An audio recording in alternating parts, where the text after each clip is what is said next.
pauvres sœurs jumelles arrêtent un millionnaire qui pleurait la mort de son fils et lui disent « Votre fils est vivant ». Quand elles lui ont montré où il se trouvait, il est tombé à genoux. Avant de commencer l'histoire, n'oubliez pas de laisser un like et de vous abonner à la chaîne pour voir plus d'histoires comme celle-ci. Il était 3h17 du matin quand John Morgan se réveilla à l'odeur de fumée. Ce ne fut pas un réveil normal, il se redressa d'un bond, comme s'il avait été frappé. Ses yeux s'ouvrirent dans la faible lumière de la chambre tandis que son esprit tentait encore de comprendre ce qui n'allait pas. L'odeur, la fumée. En quelques secondes, il fut sur pied. Le couloir du manoir, normalement silencieux à cette heure, était éclairé par une lueur orangée provenant de l'aile où se trouvait la chambre de Ben, son fils d'1 an. « Ben !» cria-t-il, la voix brisée par le désespoir. John courut dans les couloirs alors que la chaleur augmentait. L'air s'alourdissait à chaque pas, la fumée s'épaississait. Des flammes léchaient déjà furieusement les murs, dévorant portraits de famille, rideaux de soie, souvenirs. Mais rien de tout cela n'importait, seulement Ben. Lorsqu'il atteignit la chambre de son fils, une vague de chaleur le repoussa. Le feu avait déjà envahi toute l'aile. De hautes flammes violentes dansaient, bloquant toute approche. John tenta de forcer le passage, mais 2 membres du personnel de sécurité le retinrent. « Vous ne pouvez pas entrer là, Monsieur Morgan, vous allez mourir. »« Mon fils est là-dedans. » John lutta, essayant de se libérer. « Les pompiers sont en route, s'il vous plaît, monsieur. » Le désespoir monta en lui comme une bête sauvage, chaque seconde semblait une éternité. Dehors, devant le manoir, John regardait l'enfer consumer tout. Les pompiers arrivèrent en 10 minutes, mais cela parut des heures. Des jets d'eau fendaient la nuit noire tandis que des hommes en équipement lourd entraient et sortaient de la maison. John resta figé, les yeux fixés sur la fenêtre de Ben, là où les flammes semblaient les plus intenses. L'impuissance de ne rien pouvoir faire le déchirait. Il était un homme habitué à résoudre les problèmes, toujours en contrôle, un homme d'affaires qui avait bâti un empire à partir de rien. Maintenant, toute sa richesse, tout son pouvoir ne signifiait rien. Il ne pouvait pas sauver son fils. Une gouvernante qui avait réussi à échapper à l'incendie s'approcha, lui offrant un manteau. Ce n'est qu'alors que John réalisa qu'il tremblait, non de froid, mais de peur, une peur profonde, viscérale, qu'il n'avait jamais ressentie auparavant. « Tout ira bien, monsieur, dit-elle, bien que ses mots sonnassent creux, même à ses propres oreilles. » L'aube pointait lorsque l'incendie fut enfin maîtrisé. Le soleil se leva sur une scène de dévastation. La moitié du manoir avait été réduite à des décombres fumants, tandis que l'autre moitié, endommagée par l'eau et la fumée, restait debout comme une coquille vide. Monsieur Morgan, le chef des pompiers s'approcha, le visage couvert de suie, arborant une expression grave. « Nous avons fouillé toute la zone, chaque pièce. » John savait ce qui allait suivre. Pourtant, l'espoir s'accrochait obstinément à son cœur. « Et mon fils ?» L'homme baissa le regard. « Nous n'avons trouvé personne dans l'aile. » Le berceau était vide. Une brève lueur d'espoir illumina les yeux de John. « Vide ? Alors il pourrait être ? » Monsieur Morgan, intervint doucement le pompier, la chaleur dans cette aile était extrême. À certains endroits, les températures. Il hésita. Des températures qui n'auraient laissé aucun reste. Les mots tombèrent comme des marteaux. John sentit ses jambes flageoler. Il dut s'appuyer sur un camion de pompiers pour ne pas s'effondrer. Il n'y avait pas de corps. Rien à enterrer. Rien à quoi dire adieu. Seulement le vide, l'absence totale. Dans les heures qui suivirent, la police et les enquêteurs allèrent et vinrent sur la propriété. Ils posèrent des questions, prirent des notes, prirent des photos. John répondait machinalement, comme détaché de son propre corps. « Avez-vous une idée de ce qui aurait pu causer l'incendie ? » « Non. » « Avez-vous remarqué quelque chose d'inhabituel ces derniers jours ? » « Non. » « Y avait-il quelqu'un d'autre dans la maison à part vous, votre fils et le personnel ? » ?»« Non. » Les questions et les réponses ne changeaient rien. Plus rien ne changerait quoi que ce soit maintenant. « Monsieur Morgan, nous avons besoin que vous identifiez certains objets. » Sur une table improvisée dans la cour gisaient quelques objets sauvés de la chambre de Ben. Un morceau carbonisé de sa couverture préférée, une minuscule chaussure, le hochet en argent que sa grand-mère lui avait donné, maintenant noirci par le feu. John toucha chaque objet avec révérence, comme s'il s'agissait de reliques sacrées. « Ce sont les siens. » Sa voix ne ressemblait pas à la sienne. Son assistant personnel arriva vers midi, alarmé par la nouvelle. Il prit la situation en main, s'occupant de la presse qui se rassemblait déjà aux grilles. Il organisa un hébergement, parla avec la compagnie d'assurance, tenta d'épargner à John tous les détails pratiques et bureaucratiques qui suivent une tragédie. John, allons à l'hôtel. Vous avez besoin de repos. Je ne pars pas d'ici. Mais la maison n'est pas habitable. Je reste. La nuit tomba à nouveau. John s'installa dans la partie la moins endommagée de la maison, une chambre d'amis au premier étage. Il refusa de manger, refusa les sédatifs, refusa les mots réconfortants de la gouvernante survivante. Assis sur le bord du lit, John serrait la petite chaussure carbonisée de Ben. Dans le silence de la pièce, les souvenirs l'assaillaient en flash douloureux. Ben apprenant à s'asseoir, ses premières dents, le son de son rire quand John le lançait en l'air et le rattrapait, sa petite main agrippant le doigt de John avec une force surprenante.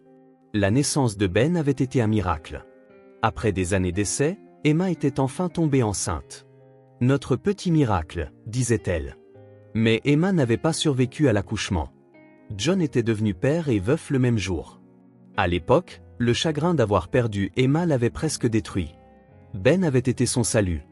Durant cette première année, le bébé était devenu son ancre, sa raison de continuer. John apprit à changer les couches, à préparer les biberons, à le bercer pour l'endormir. Il réduisit ses heures de bureau pour être présent. Il engagea le meilleur personnel pour l'aider mais insista pour passer autant de temps que possible avec son fils. Et maintenant, tout comme Emma, Ben était parti. John s'allongea sur le lit, toujours habillé, tenant la petite chaussure de son fils contre sa poitrine. Il fixait le plafond sombre, sentant un poids écrasant l'oppressé. Ce n'était pas seulement les murs du manoir qui s'étaient effondrés, c'était son monde entier. Dehors, parmi les débris de ce qui avait été une maison, une brise froide soufflait à travers les cendres. Un vide palpable planait sur tout. John savait que le lendemain, il devrait s'occuper de l'assurance, de la police, des médias. Il devrait organiser des funérailles sans corps. Il devrait continuer d'exister, d'une manière ou d'une autre. Il pensa à appeler Ryan, son jeune frère, mais n'eut même pas la force de décrocher le téléphone. Comment expliquer l'inexplicable? Comment mettre ce genre de douleur en mots? John ne pleura pas. Les larmes semblaient inadéquates face à une perte aussi colossale. Ce qu'il ressentait allait au-delà des pleurs, au-delà de toute expression physique de deuil. À un moment donné pendant la nuit, épuisé, il glissa dans un sommeil agité. Il rêva de feu et de rire d'enfant. Il rêva d'Emma et de Ben ensemble, quelque part hors de sa portée. Mais cette nuit-là, dans le silence après l'incendie, la réalité du matin à venir planait comme une ombre. John Morgan était seul, complètement seul, avec rien d'autre que l'agonie d'un adieu qui n'était jamais venu et le vide parmi les ruines de ce qui fut autrefois une maison. Le marché dominical était plus vide que d'habitude. Les quelques vendeurs qui bravaient le rude hiver exposaient des fruits flétris et des légumes jaunis. Prix élevés, mauvaise qualité. Marianne resserra son manteau usé autour d'elle tandis qu'elle regardait ses filles jumelles filer entre les étals. « Nora, Sadie, n'allez pas trop loin » lança-t-elle, sa voix perdue dans le vent froid. Les fillettes de 6 ans étaient d'apparence identique, mêmes cheveux bruns, mêmes yeux grands et curieux. Mais si différentes de tempérament. Nora, l'aînée de seulement 7 minutes, était prudente et observatrice. Sadie était tout en mouvement, rire facile, questions sans fin. Marianne soupira en fouillant dans ses poches. 4 pièces. Cela n'achèterait pas grand-chose. Le revenu de ses coutures de la semaine avait à peine couvert le loyer de leur petit appartement. Bon, les filles, rentrons à la maison. Mais maman, on n'achète rien, demanda Sadie en montrant un étal de pommes. Pas aujourd'hui, ma chérie. Demain, je serai payée pour la robe de Madame Peterson et on achètera quelque chose de spécial, promis. Les jumelles ne se plaignirent pas. Elles étaient habituées à se priver. Depuis que leur père était parti 3 ans auparavant, emportant toutes leurs économies, Marianne les avait élevées seules, cousant pour les gens et acceptant n'importe quel travail honnête qu'elle pouvait trouver. Le trajet jusqu'à la maison était long. Elle vivait dans le quartier le plus pauvre de la ville, où le loyer était juste assez bas pour qu'une mère célibataire parvienne à économiser de l'argent. Elle marchait toujours, même quand le froid leur mordait les os comme aujourd'hui. « Regarde ce nuage, on dirait un dragon » signala Sadie, trouvant toujours de la magie dans les choses simples. « Il ressemble plutôt à un cheval » objecta Nora, sérieuse. « Alors c'est un cheval-dragon. » Marianne sourit à l'enthousiasme de sa fille. Elles étaient sa force, sa lumière. Pour elle, elle endurait tout. « On peut prendre le chemin près du pont » demanda Nora. « Je veux voir les bateaux. »« D'accord, mais juste un coup d'œil rapide. » Il fait trop froid aujourd'hui. Elles quittèrent l'avenue principale et empruntèrent une série de ruelles étroites menant à un petit canal. C'était un raccourci qu'elles utilisaient parfois, passant devant une rangée de vieux entrepôts et de minuscules boutiques. Ce fut Nora qui l'entendit la première. Elles étaient presque au canal quand elle s'arrêta brusquement, penchant la tête. « Qu'est-ce qu'il y a » demanda Marianne. « Écoute » Nora leva un doigt. Dans le silence de ce dimanche d'hiver, un son faible et intermittent perçait l'air. Un pleur de bébé. Ça vient de là-bas. Sadie courait déjà vers une ruelle étroite entre deux bâtiments abandonnés. Sadie, attends. Marianne courut après sa fille, Nora sur ses talons. La ruelle était sombre, même à cette heure de l'après-midi, les hauts murs bloquant la faible lumière du soleil d'hiver. Elle sentait l'humidité et les ordures. Sadie était déjà à genoux près d'un tas de chiffons sombres quand Marianne la rejoignit. « Maman, regarde. » Les yeux de Sadie étaient écarquillés. Alors Marianne vit. Quelque chose remua parmi les chiffons. De minuscules mains s'agitaient dans l'air, et les pleurs, maintenant plus forts, ne laissaient aucun doute, c'était bien un bébé. Marianne s'agenouilla à côté de sa fille, écartant doucement les chiffons. Certains étaient grillés, comme brûlés. Et il était là. Un petit garçon, probablement pas plus d'1 an, le visage et les vêtements maculés de cendres. « Mon Dieu » murmura Marianne, le cœur battant. « Qui ferait une chose pareille ?» Le bébé leva les yeux vers elle, des yeux effrayés, et tendit les bras comme pour supplier qu'on le prenne. Sans hésiter, Marianne le prit dans ses bras, le berçant contre sa poitrine. « Chut, tout va bien, petit. Tu es en sécurité maintenant. » Nora s'approcha prudemment, ses yeux vifs inspectant le bébé. « Est-ce qu'il est blessé, maman ?» « Je ne crois pas, » répondit Marianne, vérifiant les bras et les jambes du garçonnet. « Juste effrayé et sale. » Et affamé, ajouta Sadie alors que le bébé se mettait à pleurer plus intensément. Marianne regarda autour d'elle la ruelle déserte, les chiffons brûlés, la poitrine serrée. Qui abandonnerait un bébé si petit seul dans un endroit pareil? Et ces tissus brûlés, y avait-il eu un incendie? Qu'est-ce qu'on va faire de lui, maman? Demanda Nora, la voix basse et sérieuse. Un instant, Marianne hésita. La chose sensée serait de chercher de l'aide, de trouver le responsable de l'enfant. Mais quelque chose en elle résistait à cette idée. Elle connaissait trop bien le système, les institutions. Elle avait grandi dans un orphelinat après la mort de sa propre mère, et les souvenirs n'étaient pas bons. On l'emmène à la maison, décida-t-elle enfin. Il a besoin de nourriture et d'un bain chaud. Les filles ne la questionnèrent pas. Sadie souriait déjà au bébé, faisant des grimaces pour le calmer. Nora, bien que plus réservée, aida sa mère à envelopper le petit garçon dans l'écharpe de Marianne. Le trajet jusqu'à la maison sembla plus long que jamais. Sadie bavardait sans arrêt, élaborant des théories sur l'origine possible du bébé. Nora marchait en silence, jetant des regards inquiets à sa mère et au petit paquet dans ses bras. Quand elles atteignirent enfin leur petit appartement au 3e étage, Marianne posa le bébé sur la table de la cuisine et commença à lui enlever ses vêtements sales. Sous la lumière vive, elle put voir qu'il était en bonne santé, sans marque ni blessure, juste très sale et effrayé. Nora remplit la bassine d'eau tiède. Sadie, va chercher une de tes vieilles chemises de nuit dans l'armoire. Les filles coururent aider, excitées par leur nouvelle responsabilité. Marianne nettoya soigneusement le bébé, essuyant la suie de son visage et de ses cheveux clairs. Il ne pleurait plus, observant tout avec des yeux curieux. Il doit avoir faim, observa Sadie. On peut lui donner notre lait. Il ne nous reste qu'un demi-litre, lui rappela Nora. Ça devait durer jusqu'à demain. Ce n'est pas grave, décida Marianne. Il en a plus besoin que nous. Pendant que le bébé buvait avidement dans une tasse que Marianne improvisa, elle se demanda quoi faire ensuite.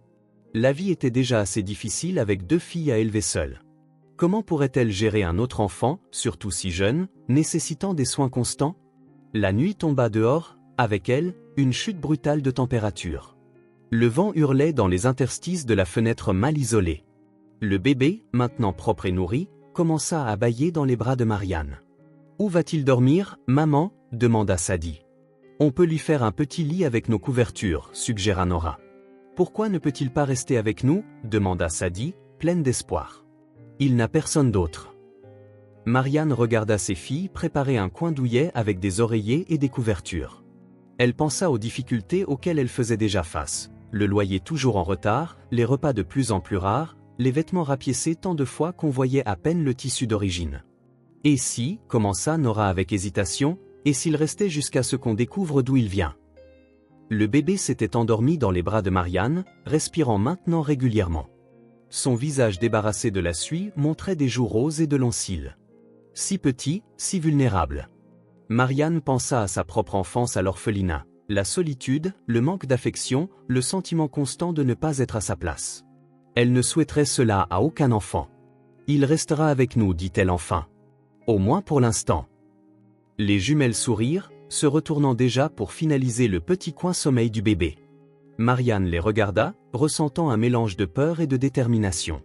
Elle ne savait pas d'où venait ce bébé ni ce que l'avenir réservait. Elle savait seulement qu'elle ne pouvait pas l'abandonner. Parfois, les décisions les plus importantes ne se prennent pas avec la tête, mais avec le cœur. Et le cœur de Marianne lui disait que ce petit étranger avait besoin d'elle. Même si elle avait si peu à donner, elle choisit de prendre soin. Même sans réponse, elle choisit d'aimer. Et pour l'instant, cela devrait suffire. Les premiers jours furent difficiles. Le bébé se réveillait en pleurant plusieurs fois par nuit, effrayé, comme s'il sentait encore la chaleur des flammes. Marianne dormait à peine, jonglant entre ses travaux de couture et les besoins du petit. « Comment va-t-on l'appeler » demanda Sadie le matin du 3e jour, regardant le bébé jouer avec une cuillère en bois dans la cuisine. Marianne s'arrêta de remuer la bouillie claire qu'elle préparait pour le petit déjeuner. C'était une bonne question. Jusqu'alors, elle l'avait seulement appelé le bébé ou le petit. « Ben, dit soudain Nora depuis l'embrasure de la porte. Il a une tête de Ben. » Ben, répéta Marianne en regardant le bébé. Il tourna la tête au son, comme s'il le reconnaissait. « Tu aimes ce nom, petit ? Bah ?» Le bébé sourit, révélant 4 petites dents blanches. C'était le premier sourire depuis qu'elle l'avait trouvé. « Il aime ça !» s'exclama Sadie en tapant dans ses mains. « Ben, Ben, Ben !» Et ainsi, sans cérémonie, le bébé reçut un nom. Ben. Court, simple, facile à dire. Un nom qui semblait lui aller parfaitement. Au cours des jours suivants, Ben s'adapta à sa nouvelle routine. Ses pleurs nocturnes diminuèrent et bientôt, il dormait toute la nuit, blotti dans un nid de couverture que les filles préparaient pour lui chaque soir à côté de leur lit. Il devient plus potelé, remarqua Marianne un après-midi en changeant les vêtements improvisés du garçonnet. C'était vrai. Les joues de Ben s'étaient remplies et son regard ne contenait plus le vide des premiers jours. Ses yeux bleus vifs brillaient maintenant de curiosité. Le nourrir n'était pas facile. Les repas étaient déjà maigres pour 3, et maintenant elle devait s'étirer pour nourrir 4 bouches. Marianne prit plus de travail de couture, travaillant dur tard dans la nuit après que les enfants se soient endormis. Parfois, l'épuisement la submergeait et elle s'endormait sur ses tissus, l'aiguille encore à la main. Pourtant, la présence de Ben apporta quelque chose de nouveau à la petite famille, une joie différente, un but renouvelé. « Regarde maman, il s'est tapé dans ses mains comme je lui ai appris », montra fièrement Sadie, tandis que Ben imitait ses applaudissements en riant joyeusement. Nora, plus discrète, passait des heures à lire ses livres d'école à voix haute au bébé, qui écoutait attentivement comme s'il comprenait chaque mot. « Il est très intelligent, disait-elle sérieusement. Il apprend vite. » En quelques semaines à peine, c'était comme si Ben avait toujours été là. Il s'intégra à la routine de la famille comme une pièce manquante d'un puzzle. Il se réveillait tôt avec Marianne, mangeait sa bouillie pendant qu'elle préparait les filles pour l'école, puis restait sur ses genoux pendant qu'elle travaillait sur des tâches de couture plus simples. « Tiens le maître ruban pour moi, disait-elle, et Ben attrapait le ruban avec ses petites mains potelées, ravi d'aider. L'après-midi, quand les filles rentraient de l'école, c'était la fête. Ben les reconnaissait de loin et gigotait d'excitation. « Notre petit frère attend !» s'exclamait Sadie en se précipitant à l'intérieur. « On t'a apporté quelque chose, Ben, ajoutait Nora, généralement un petit trésor, une jolie feuille, un caillou brillant, un dessin. » Les 2 filles avaient pleinement adopté Ben comme le leur. Pour elles, il ne faisait aucun doute qu'il faisait maintenant partie de la famille. Les voisins posaient des questions, bien sûr. D'où venait ce bébé ? Marianne éludait, prétendant qu'il était l'enfant de sa cousine qui avait besoin d'une garde temporaire. La plupart des gens ne cherchaient pas plus loin. Dans ce quartier, les gens avaient appris à respecter les secrets des autres. « Il vous faudra des papiers pour lui un jour, Madame Tanet, remarqua une voisine âgée qui gardait parfois Ben. Si vous voulez l'inscrire à l'école ou s'il tombe malade un jour. » Marianne savait qu'elle avait raison, mais elle préférait ne pas y penser pour l'instant. Un problème à la fois. Pour le moment, Ben était en sécurité et en bonne santé. C'était ce qui importait. Et, chose la plus surprenante, Marianne était heureuse aussi. Malgré le travail supplémentaire, les nuits blanches et l'inquiétude constante pour l'argent, elle se surprenait à sourire plus souvent. Une certaine légèreté emplit son cœur qu'elle n'avait pas ressentie depuis longtemps. Un soir, après une journée particulièrement difficile où presque aucun travail de couture, garde-manger presque vide, facture à payer, où Marianne regarda la table du dîner où tout le monde était assis. Le repas était simple, une soupe de légumes clairs et une miche de pain coupée en 4 portions, à peine de quoi les remplir. Pourtant, personne ne se plaignit. Sadie racontait une histoire rocambolesque sur un écureuil qu'elle avait vu sur le chemin de l'école.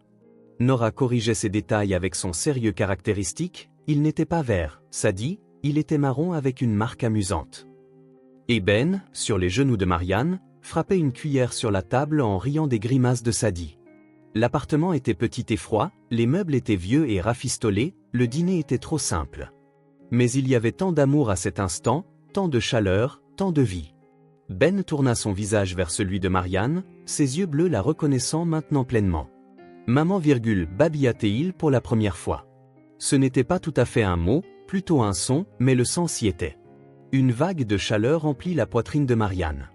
C'était comme si leur petit cercle de lumière s'était élargi juste assez pour inclure ce nouveau membre que le destin leur avait apporté. « Oui, mon cœur » murmura-t-elle en embrassant le sommet de la tête de Ben. « Maman est là. » La soupe refroidit dans leur bol, le vent sifflait par les fentes de la fenêtre, et le monde extérieur restait dur et impitoyable.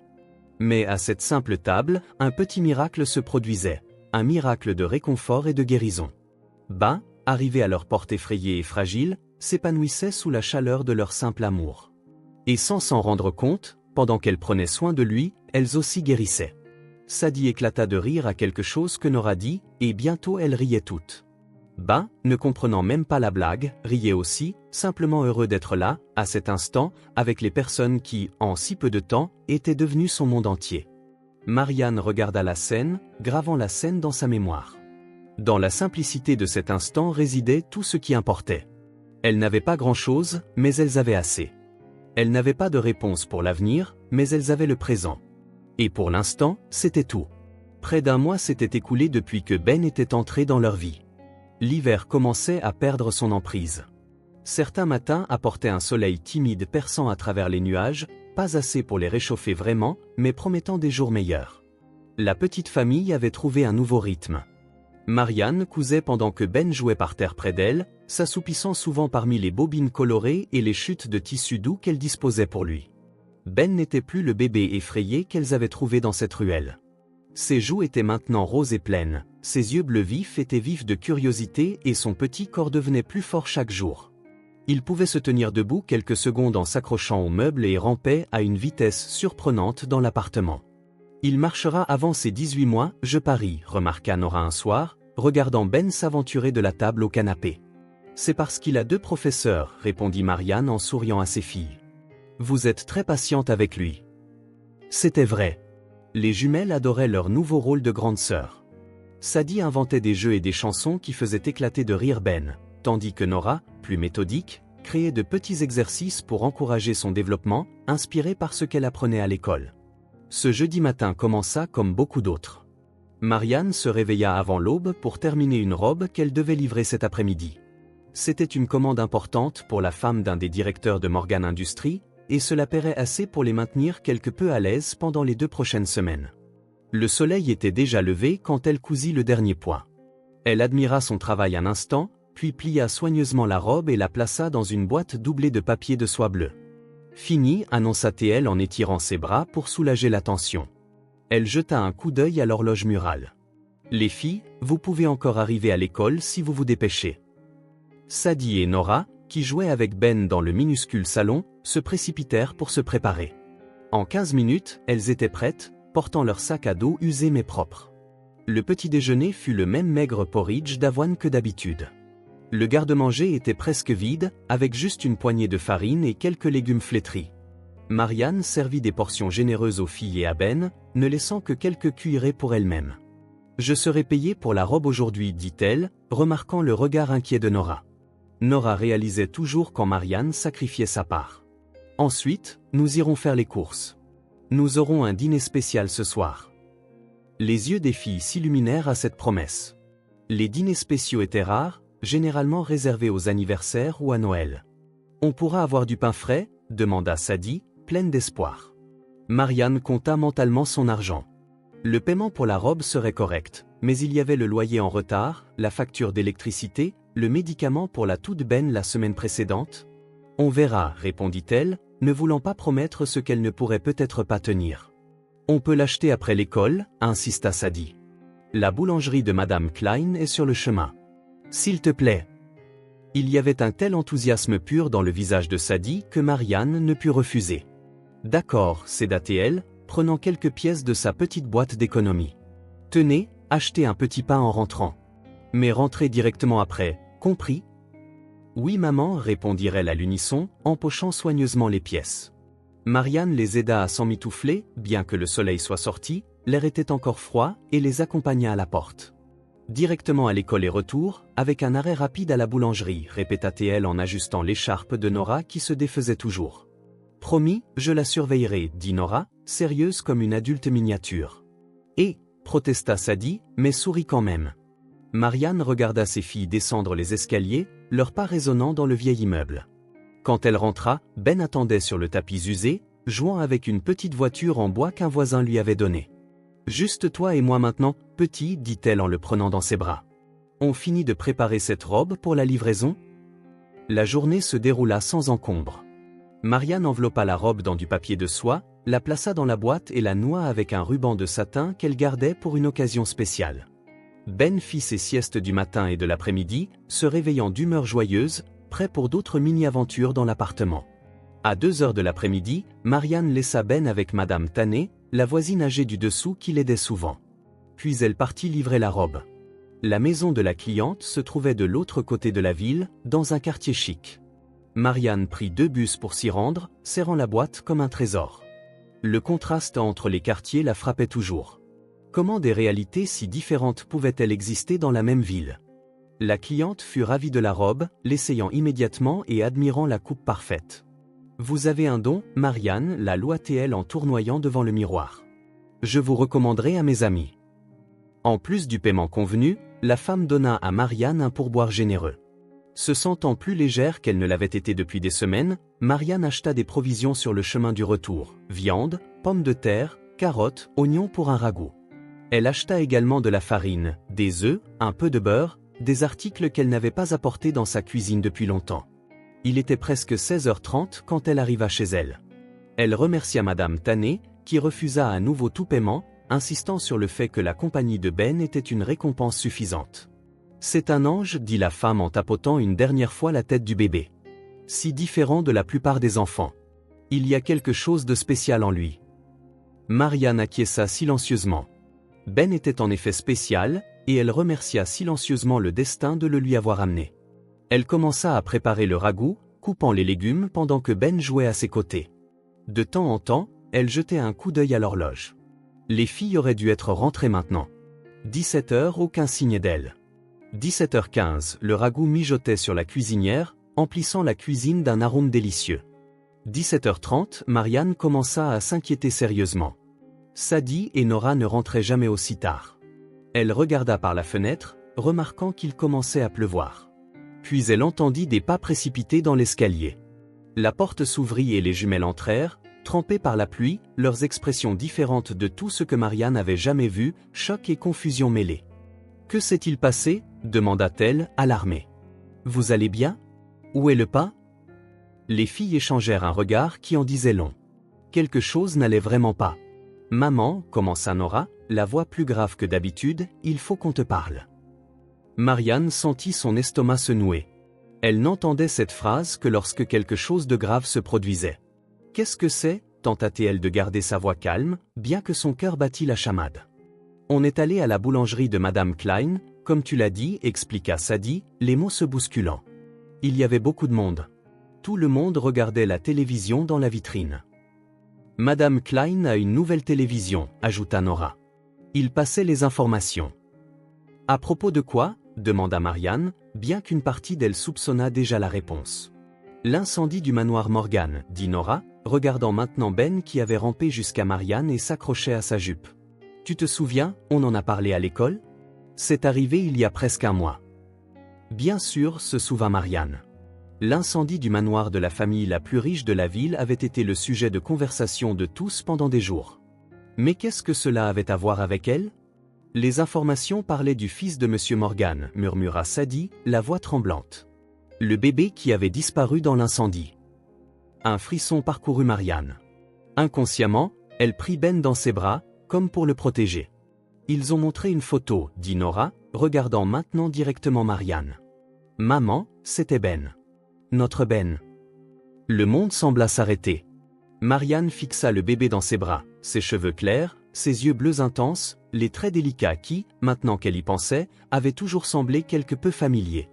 Vous devez vous tromper, dit-elle en secouant la tête. C'est probablement un autre bébé. Il y a plein de bébés aux cheveux blonds.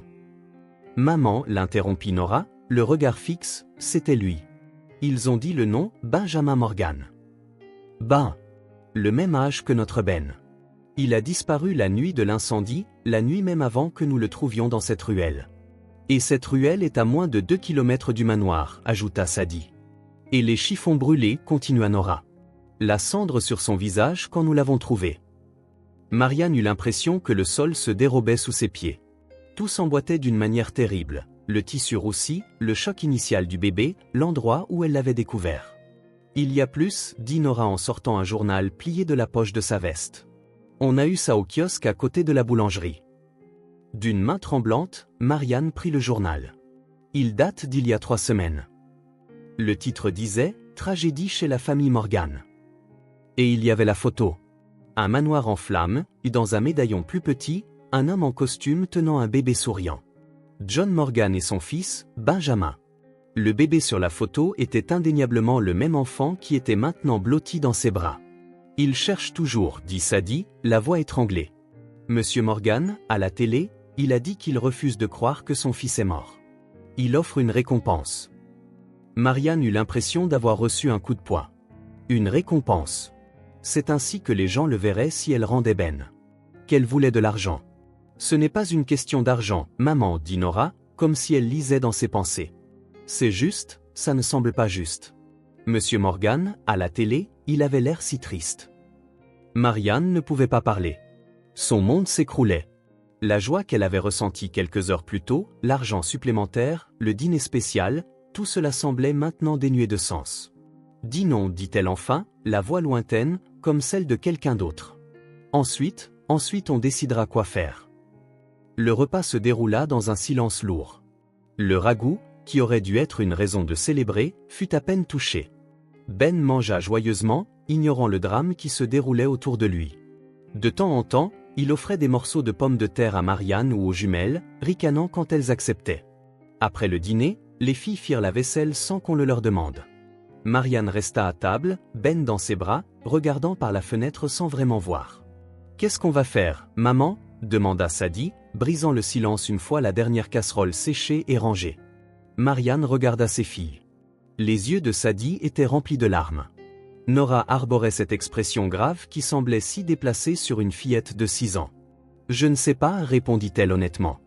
J'ai besoin de réfléchir. » Les filles acceptèrent sa réponse et se préparèrent pour le lit. Marianne donna le bain à Ben, l'habilla d'une chemise de nuit qu'elle avait cousue elle-même et le borda dans le lit improvisé à côté des jumelles. « Une histoire » demanda Sadie, comme chaque soir. Marianne acquiesça, prenant le vieux livre d'histoire qu'elle avait depuis son enfance. Elle lut des histoires de princes et princesses, de dragons et de châteaux, pendant que Ben s'endormit lentement et que les jumelles luttaient pour rester éveillées jusqu'à la fin. Quand les 3 enfants furent enfin endormis, Marianne retourna dans le salon. Elle reprit le journal, étudiant la photo de John Morgan. C'était un bel homme, avec la même nuance de cheveux blonds et les mêmes yeux bleus que Ben. Son visage montrait des signes d'épuisement et de chagrin, même sur une photo prise avant la tragédie. L'article détaillait l'incendie et comment John Morgan avait tenté de sauver son fils mais avait été empêché par les flammes. Il expliquait comment le corps du bébé n'avait jamais été retrouvé, amenant les autorités à conclure qu'il avait été entièrement consumé par le feu. Mais John Morgan ne le croyait pas. Selon l'article, il insistait que son fils était vivant, que quelqu'un avait dû l'emmener pendant ou avant l'incendie. La police considérait cela improbable, simplement l'espoir désespéré d'un père en deuil. Marianne plia le journal et le rangea dans le tiroir de la cuisine. Son esprit tourbillonnait. D'un côté, il y avait son immense amour pour Ben. Le petit était devenu partie de sa famille, son fils à tous égards important. Le perdre serait comme perdre une partie d'elle-même. D'un autre côté, il y avait John Morgan, un homme qui aimait cet enfant autant qu'elle. Un homme qui, contrairement à elle, avait un droit légal sur Ben. Un homme vivant le pire cauchemar qu'un père puisse imaginer, croyant son fils vivant quelque part mais incapable de le trouver. Il y avait aussi la réalité pratique. Quel genre de vie pourrait-elle offrir à Ben? Une vie de manque, sans accès aux meilleures écoles ou médecins. Une vie toujours vécue dans l'ombre, craignant d'être découverte. Tard dans la nuit, après que la ville se soit tue, à l'exception du bourdonnement lointain d'une voiture ou deux, Marianne retourna dans la chambre des enfants. Ben dormait profondément, un petit poing serrant la poupée de chiffon qu'elle lui avait fabriquée. Elle s'assit près de son petit lit, le regardant. Chaque respiration, chaque petit mouvement pendant son sommeil. Elle mémorisa chaque détail, comme si elle savait qu'elle n'aurait bientôt que des souvenirs. Sa décision était prise, même si cela lui brisait le cœur de l'admettre. Demain, elle et les jumelles iraient au manoir Morgan. Elle rendrait Ben à son père. Marianne souleva Ben doucement pour ne pas le réveiller. Il se blottit contre sa poitrine, soupirant de contentement dans son sommeil. Enfin, les larmes qu'elle avait retenues toute la journée trouvèrent enfin le chemin, roulant silencieusement sur ses joues tandis qu'elle le berçait. « Je t'aime tellement, petit » murmura-t-elle, à peine audible. « Tu as apporté tant de lumière dans nos vies. » Et elle resta là, le berçant, pleurant silencieusement. Elle pleura pour un bébé qu'elle perdait avant de l'avoir vraiment perdu. Elle pleura pour ses filles qui ressentiraient l'absence du frère qu'elles avaient appris à aimer. Elle pleura pour elle-même, pour la solitude qui reviendrait. Étrangement, elle pleura aussi pour John Morgan, un homme qu'elle n'avait jamais rencontré mais avec qui elle partageait maintenant un amour pour ce petit enfant précieux. Un homme qui éprouverait bientôt la joie qu'elle perdait. La nuit avançait, chaque minute précieuse et douloureuse. Dehors, les étoiles brillaient faiblement derrière les nuages, et la ville continuait son rythme indifférent. De la fenêtre des enfants, Marianne pouvait voir les contours lointains des grandes maisons sur la colline. Quelque part là-haut, un homme était probablement éveillé aussi, fixant le même ciel nocturne, portant le même chagrin, ignorant que son monde était sur le point de changer à jamais. Et le sien aussi. Le matin arriva, froid et gris, comme si le ciel reflétait l'humeur de Marianne. Elle n'avait pas dormi. Elle avait veillé sur Ben, gravant chaque trait dans sa mémoire. « Maman ?» Nora se tenait à la porte de la chambre, déjà habillée malgré l'heure matinale. Il n'était que 6 heures. « As-tu décidé ?» Marianne acquiesça silencieusement, ne faisant pas confiance à sa voix. « On y va aujourd'hui » insista Nora. « Oui » réussit enfin à dire Marianne, la gorge sèche et rauque. « Dès que Ben se réveille et prend son petit déjeuner. » Nora s'approcha et s'assit à côté de sa mère, regardant le bébé dormant paisiblement. « Ce sera dur » dit la fillette avec une sagesse au-delà de son âge. « Mais c'est la bonne chose à faire. » Marianne serra sa fille dans ses bras, incapable de retenir ses larmes. Elles restèrent ainsi un moment, silencieuses, partageant leur douleur. Sadie les rejoignit peu après, les cheveux en désordre, les yeux encore lourds de sommeil. Contrairement à sa sœur, elle n'essaya pas de cacher son chagrin. Des larmes coulaient silencieusement sur ses joues alors qu'elle s'asseyait au pied de Ben. « On ne peut pas le garder ?» demanda-t-elle d'un ton feutré, bien qu'elle connût déjà la réponse. « Non, ma chérie » répondit Marianne, étendant son bras pour inclure Sadie dans l'étreinte. « Il a une famille. Un père qui l'aime et qui lui manque. »« Nous sommes sa famille aussi » insista Sadie, un sanglot s'échappant de sa gorge. « Oui, nous le sommes » acquiesça Marianne. « Nous le serons toujours. Mais sa place est auprès de son père. » Elles restèrent toutes les trois là, à regarder Ben dormir. Finalement, il s'agita, s'étirant comme chaque matin. Ses yeux s'ouvrirent et il les vit le regarder. Il leur fit un sourire radieux qui brisa le cœur de Marianne en 1000 morceaux. « Maman » cria-t-il en tendant les bras vers elle. Marianne le prit dans ses bras, le serrant comme si elle ne voulait jamais le lâcher. « Bonjour mon amour » murmura-t-elle contre ses cheveux. « As-tu bien dormi ?» Ben babilla joyeusement, ses petites mains attrapant le visage de Marianne comme il le faisait toujours. Le petit déjeuner fut silencieux. Ben, ignorant l'atmosphère lourde, mangea son porridge d'avoine avec appétit. De temps en temps, il essaya de donner à manger à Sadie avec sa cuillère, un acte qui provoquait habituellement des rires. Aujourd'hui, cela ne fit qu'approfondir la douleur de ce qui allait arriver. Comment allons-nous au manoir ? Demanda enfin Nora, rompant le silence. C'est de l'autre côté de la ville. Marianne n'avait pas pensé à cela. La maison des Morgan était dans un quartier riche, loin du leur. Il leur faudrait au moins 2 bus. Nous prendrons le bus, décida T.L. Il nous reste un peu d'argent d'hier. Et s'il n'est pas là ? Questionna Sadie. Alors nous reviendrons demain, répondit Marianne. Ou le jour d'après. Jusqu'à ce que nous le trouvions. Une fois le petit déjeuner terminé, Marianne habilla Ben de ses meilleurs vêtements, en vérité, les seuls qui n'étaient pas faits main à partir de chute. Un petit pantalon et une chemise légère qu'elle avait acheté la semaine précédente en utilisant une partie de l'argent du loyer. « Tu ressembles à un prince », dit-elle en lissant ses cheveux dorés. Ben sourit, ignorant l'importance de ce jour. 1 heure plus tard, elles étaient prêtes à partir. Marianne avait préparé un petit sac avec le lapin en tissu de Ben et quelques-unes de ses affaires. Pas grand-chose. Elle ne voulait pas donner l'impression d'attendre quelque chose en retour. Le trajet en bus fut long et silencieux. Sadie regarda par la fenêtre tout le temps, tandis que Nora tenait la main de Ben assis sur les genoux de Marianne. Alors qu'elles approchaient du quartier des Morgan, le paysage changea. Les maisons devinrent plus grandes, les rues plus larges et les arbres plus abondants. Cela semblait être un autre monde, loin de leur réalité exiguë. Elles descendirent du 2e bus à quelques pâtés de maisons du manoir. Elles devraient marcher le reste du chemin. L'incendie avait été une grande nouvelle, et n'importe qui en ville pouvait leur indiquer la propriété Morgan. Quand elles virent enfin les grilles, les jambes de Marianne faillirent la lâcher. Une grande partie du manoir était en ruine, mais la façade tenait encore debout, portant des marques évidentes de fumée et d'eau. Des ouvriers du bâtiment reconstruisaient certaines parties. « Et maintenant ?» demanda Nora. « On entre comme ça ?» Marianne hésita. Elle n'avait pas réfléchi jusque-là. Comment s'expliquerait-elle ? Comment dirait-elle qu'elles avaient le bébé disparu que tout le monde croyait mort ? Et si on les accusait de quelque chose ? Je ne sais pas, ma chérie. Peut-être qu'on devrait. Mais ces mots furent interrompus par le cri de Sadie, « Regarde, c'est lui !» Suivant le regard de Sadie, Marianne vit un homme debout près des décombres de l'ailée. Même de loin, elle le reconnut grâce à la photo du journal. John Morgan. Il avait le dos tourné, les épaules affaissées, la posture de quelqu'un portant un poids invisible. Il portait des vêtements sombres simples, pas le costume impeccable de la photographie. Dans sa main, il tenait quelque chose de petit que Marianne ne put identifier. « Maman ?» Nora la regarda, attendant ses instructions. La panique monta en Marianne. Était-elle vraiment prête à cela ? À abandonner Ben ? À lui dire adieu ?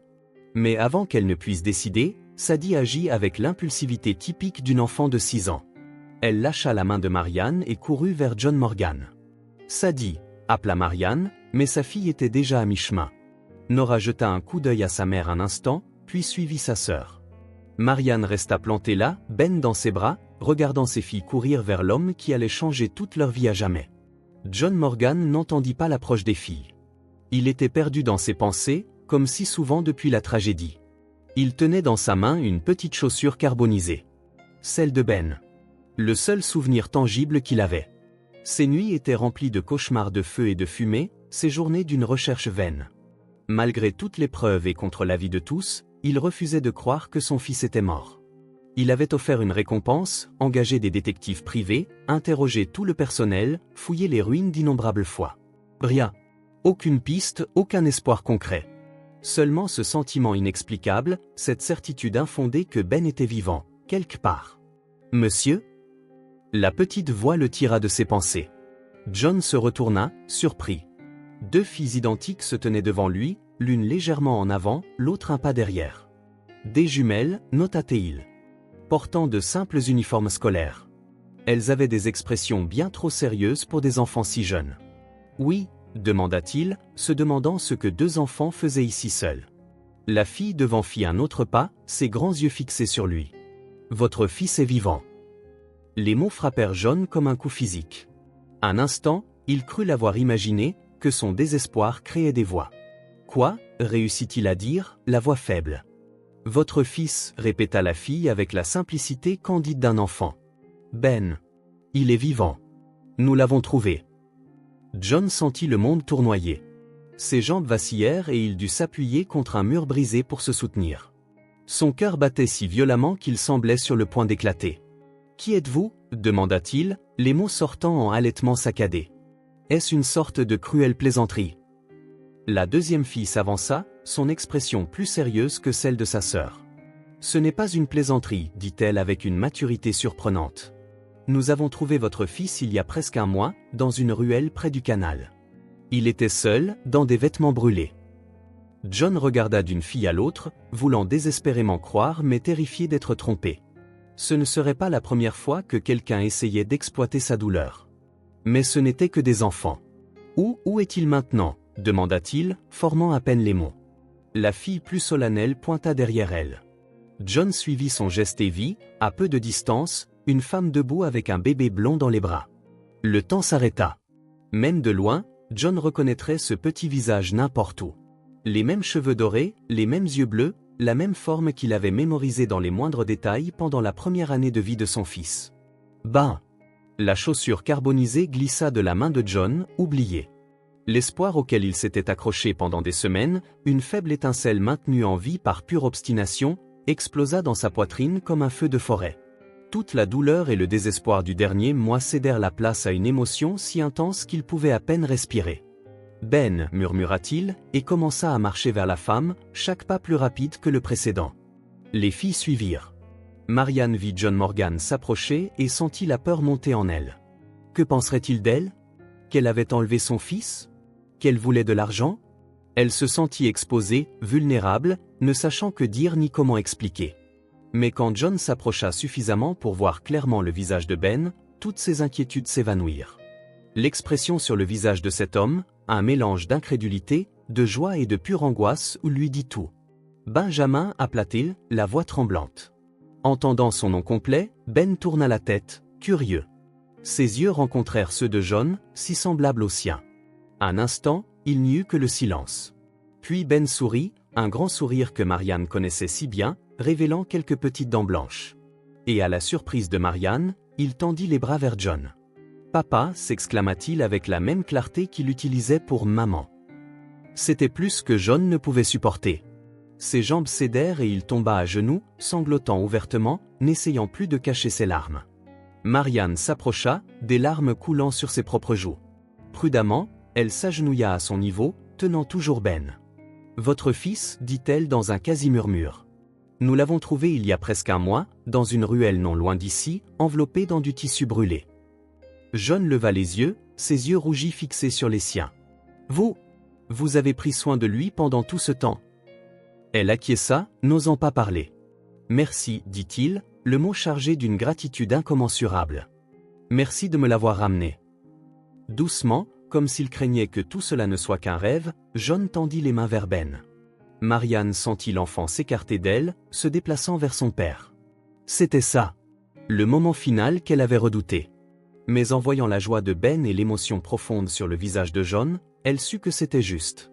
La place de Ben était ici, avec son père. John serra son fils fort contre lui, enfouissant son visage dans ses boucles dorées comme pour confirmer que Ben était réel, vraiment dans ses bras. Ben, ravi de l'attention, tapa dans ses mains et rit. « Tu es revenu vers moi » murmura John contre le front de son fils, l'embrassant doucement. « Tu es revenu. » Sadie et Nora étaient maintenant aux côtés de Marianne, tenant chacune une de ses mains, regardant la scène avec une joie et une tristesse mêlées. John se releva, serrant Ben comme s'il ne voulait jamais le lâcher. « Je ne sais pas comment vous remercier, dit-il à Marianne, la voix plus assurée maintenant. « Vous avez ramené mon fils. Je pensais avoir tout perdu. » « Il n'y a pas besoin de nous remercier, répondit Marianne, ressentant une paix étrange au milieu du chagrin de dire adieu. C'est un garçon spécial. Il nous a apporté beaucoup de joie ces dernières semaines. John regarda les filles qui l'étudiaient curieusement. « Comment vous appelez-vous » demanda-t-il gentiment. « Je m'appelle Sadie, répondit la plus bavarde. Et voici Nora. Nous sommes jumelles. Et voici notre maman, Marianne. » John leur sourit, un sourire qui n'avait pas illuminé son visage depuis de longues semaines. « Merci, Sadie et Nora, dit-il. D'avoir trouvé mon Ben. D'avoir pris soin de lui. De m'avoir amené ici aujourd'hui. » Nora, habituellement si réservée, s'avança vers John et Ben.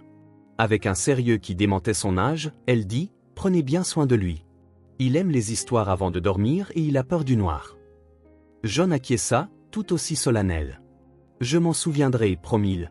Et vous pourrez venir le voir quand vous voudrez. Vous serez toujours les bienvenus.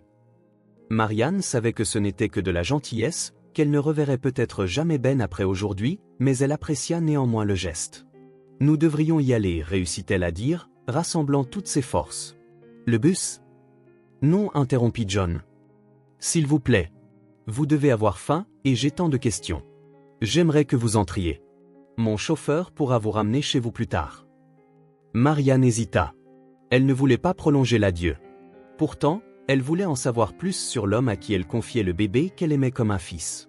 D'accord, accepta-t-elle finalement. Alors qu'il marchait vers la portion intacte du manoir, Ben toujours dans les bras de son père, Marianne leva les yeux au ciel. Les nuages gris commençaient à s'écarter, révélant un timide rayon de soleil au loin. Cela sembla approprié, pensa-t-elle. Un nouveau départ pour Ben, retournant dans sa vraie maison. Pour John, retrouvant sa raison de vivre. Et pour elle et les filles qui, malgré la douleur de la perte, porteraient à jamais l'amour d'un petit ange entré brièvement dans leur vie mais y ayant laissé une marque indélébile. Et peut-être, juste peut-être, ce n'était pas un adieu final, mais le début d'une nouvelle histoire inattendue. Marianne se réveilla au bruit familier de la pluie sur la fenêtre. Un instant, l'instant bref entre le rêve et la réalité, elle s'attendit à entendre le babillage joyeux de Ben. Mais alors les souvenirs de la veille affluèrent, et avec eux, le vide. Ben était rentré chez lui. Sa vraie maison. Elle était contente pour lui, bien sûr. L'image de John Morgan étreignant son fils, la joie pure sur son visage, la façon dont Ben l'avait reconnu immédiatement, tout cela confirmait qu'elles avaient fait ce qu'il fallait. Mais cela n'atténuait pas la douleur. L'après-midi au manoir Morgan avait semblé surréaliste. John avait insisté pour qu'elle reste déjeuner, et Marianne n'avait pas eu le cœur de refuser, surtout en voyant l'excitation de ses filles. La gouvernante, une femme aimable nommée Madame Peterson, avait préparé un repas qui leur parut un festin. Pendant le déjeuner, John avait à peine lâché Ben de ses bras. Il n'arrêtait pas de poser des questions sur les préférences, les habitudes et les goûts de son fils. Marianne répondit patiemment, tandis que Sadie et Nora intervenaient avec des récits excités sur leur petit frère. Ensuite, le chauffeur de John les avait ramenés chez elle, comme promis. L'adieu fut plus facile que Marianne ne s'y attendait, peut-être parce que Ben semblait si heureux, si manifestement chez lui, réduisant une partie de sa culpabilité de lui manquer. Maintenant, le lendemain matin, il était temps de revenir à la vie normale. Ou d'essayer. Maman? Nora apparut dans l'embrasure, déjà habillée pour l'école. C'est l'heure. Sadie était juste derrière, les yeux ensommeillés, le visage encore bouffi des larmes qu'elle avait versées la nuit précédente. Je ne veux pas aller à l'école aujourd'hui, marmonna-t-elle. Marianne allait dire qu'elle devait y aller, que la vie continue, quand on frappa à la porte. Qui cela pouvait-il être si tôt? Restez ici, dit-elle aux filles en allant répondre. Quand elle ouvrit la porte, elle eut du mal à croire ses yeux. John Morgan se tenait là, habillé plus décontracté que la veille, à ses côtés, enveloppé dans un manteau bleu, Ben, souriant dès qu'il vit Marianne. Bonjour, salua John, avec une légère pointe de gêne dans la voix. J'espère ne pas vous déranger. Non, bien sûr que non, répondit Marianne, trop stupéfaite pour dire grand-chose d'autre. Entrez, s'il vous plaît. L'appartement modeste parut encore plus humble avec John debout là, meubles usés, papier peint qui s'écaille, plancher qui craque. Mais s'il le remarqua, il ne montra aucun signe. Ben voulait dire bonjour, expliqua-t-il alors que le bébé gigota dans ses bras, voulant clairement aller vers Marianne. Il s'est réveillé tôt en demandant maman point. Le cœur de Marianne se serra. Avec un bref regard à John, qui acquiesça, elle prit Ben de ses bras. Le garçon s'accrocha à son cou, comme chaque matin auparavant. Maman, cria-t-il joyeusement. Bonjour mon amour, murmura-t-elle, des larmes qu'elle ne put retenir emplissant ses yeux. C'est si bon de te voir. Juste à ce moment, un éclat d'excitation vint du couloir. Sadie et Nora se précipitèrent dans le salon, leur visage s'illuminant en voyant Ben. Ben, crièrent-elles à l'unisson, courant étreindre leur petit frère toujours dans les bras de Marianne. John observa la scène avec une expression indéchiffrable. De la tristesse, peut-être, mais autre chose aussi. De la résolution, peut-être. En fait, dit-il quand l'excitation initiale retomba, nous ne sommes pas seulement venus pour une visite. Il y a quelque chose d'important dont je dois discuter avec vous, Marianne. Les filles comprirent le signal et emmenèrent Ben dans leur chambre, impatientes de lui montrer les merveilles de leur petit domaine. Marianne dirigea John vers la petite table de cuisine, lui offrant la seule chaise qui ne grinçait pas. Un café, proposa-t-elle automatiquement. Non, merci, répondit-il poliment. Puis, sans plus attendre, il alla droit au but. J'ai passé la nuit dernière à réfléchir à tout ce qui s'est passé. Comment le destin a œuvré pour me ramener Ben. Marianne acquiesça, incertaine où il voulait en venir. Si vous et vos filles ne l'aviez pas trouvé dans cette ruelle, si vous n'aviez pas pris soin de lui avec tant d'amour. John fit une pause, visiblement ému. Mon fils serait mort. Marianne, vous et vos filles lui avez sauvé la vie. Et la mienne aussi. Nous avons seulement fait ce que n'importe qui aurait fait, murmura-t-elle en détournant le regard. Non. Ce n'était pas ce que n'importe qui aurait fait. Vous l'avez recueilli alors que vous n'aviez aucune obligation. Vous avez pris soin de lui alors que vous pouviez à peine subvenir à vos propres besoins. Et puis hier, vous avez fait quelque chose d'encore plus extraordinaire. Vous me l'avez ramené, alors que vous auriez pu simplement le garder. Marianne voulut dire que cela n'aurait pas été juste de garder Ben, qu'il méritait d'être avec son père, mais ces mots restèrent coincés dans sa gorge. Je veux vous remercier, continua John. Non pas parce que je me sens redevable, mais parce que je le veux. Il plongea la main dans la poche intérieure de sa veste et posa une enveloppe sur la table. Marianne la regarda nerveusement. Je ne veux pas d'argent, dit-elle fermement. John sourit gentiment, une chaleur adoucissant l'épuisement sur son visage. Ce n'est pas de l'argent. Enfin, pas directement. Il fit glisser l'enveloppe vers elle. Ouvrez-la, s'il vous plaît. D'une main tremblante, Marianne obtempéra. À l'intérieur se trouvait une clé et un document officiel. Elle le parcourut, ne comprenant pas tout à fait ce que cela signifiait. C'est l'acte de propriété d'une maison, expliqua John. Une petite maison confortable, dans un meilleur quartier de la ville. Ce n'est pas trop loin d'ici, mais c'est un quartier beaucoup plus sûr, avec de meilleures écoles pour les filles. Marianne sentit ses joues brûler d'un mélange de gêne et d'orgueil blessé. Je ne peux pas accepter ça, dit-elle en repoussant l'enveloppe. Ce n'est pas la charité, Marianne, insista John, la voix ferme mais douce.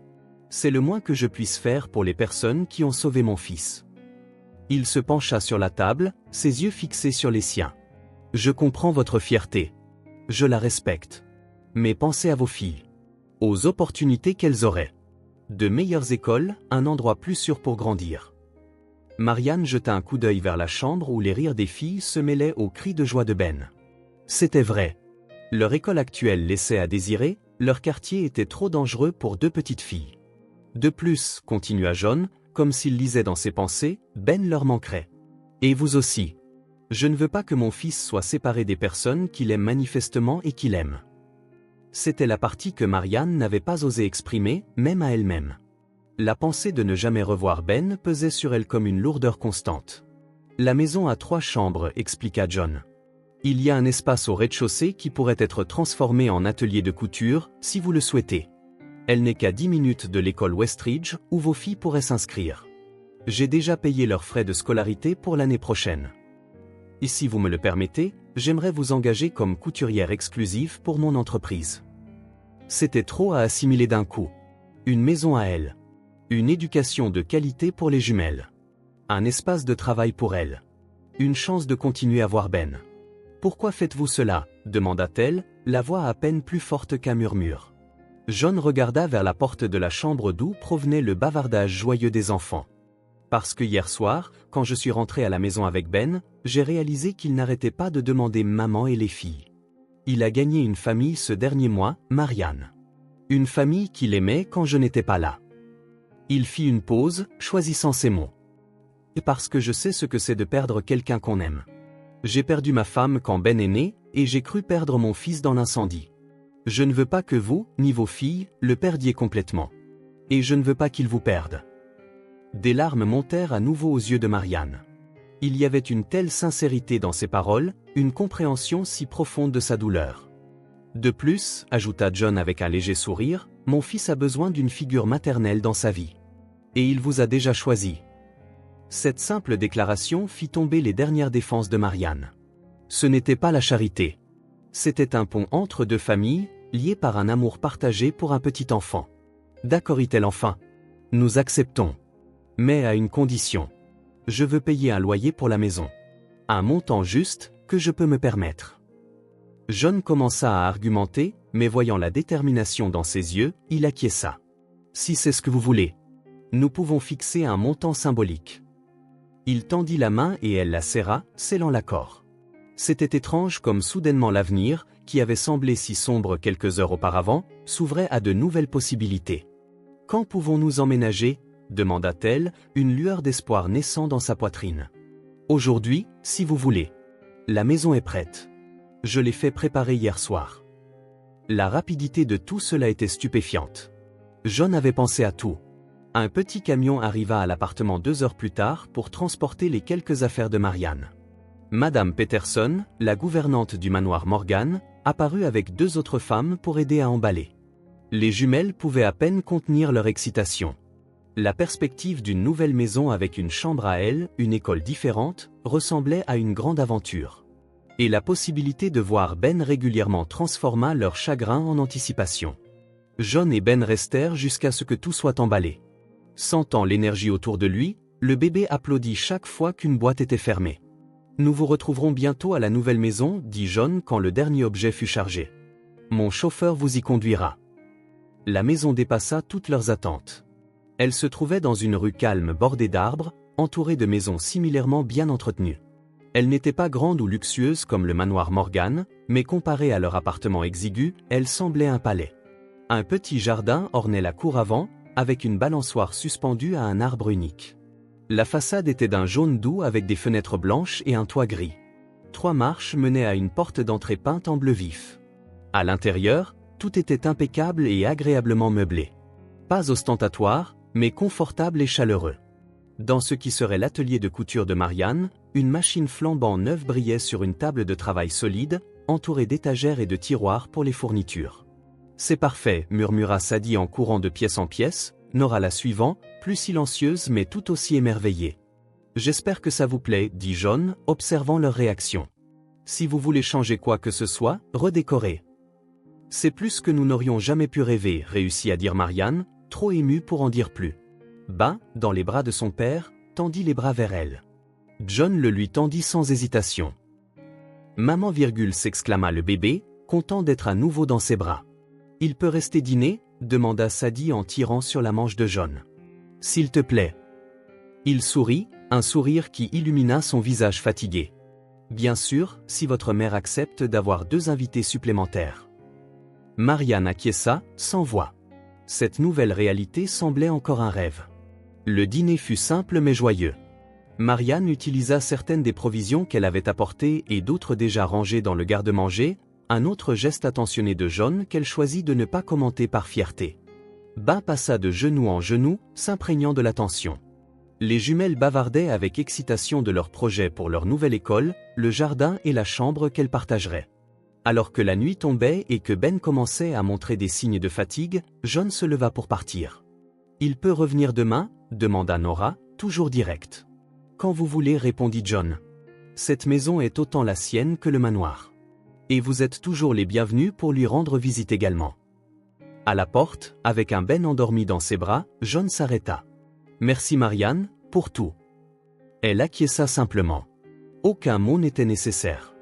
Il y avait une compréhension silencieuse, un lien qui défiait toute explication. Une fois la porte refermée, Marianne regarda autour d'elle sa nouvelle maison.